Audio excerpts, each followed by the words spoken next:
আমি সবসময় সকাল ৬টায় ঘুম থেকে উঠি। এই যে বাক্যে সবসময়, এটার ইংরেজি কি ভাবছেন আপনি? নিশ্চয়ই অলওয়েজ ভাবছেন।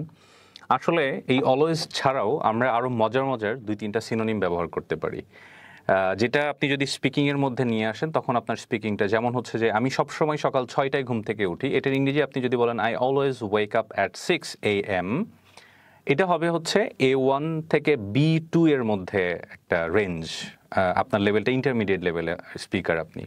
কিন্তু যদি আপনি আই অলওয়েজ না বলে যদি আপনি রিলিজিয়াসলি বলেন, রিলিজিয়াসলি অলওয়েজ এর সিনোনিম। এটা রিলিজিয়াস যদি আমাদের মানে ধার্মিকের একটা বিষয় চলে আসছে, বাট আসলে এটা না, এটা অলওয়েজ এর সিনোনিম আকারে আমরা ব্যবহার করতে পারি। যেমন I religiously wake up at 6 AM, এর মানে হচ্ছে আমি নিয়মিত সকাল ৬টায় ঘুম থেকে উঠি। আবার আমরা রিলিজিয়াসলি না বলে আমরা বলতে পারি ইনভ্যারিয়েবলি, I ইনভ্যারিয়েবলি wake up at 6 AM।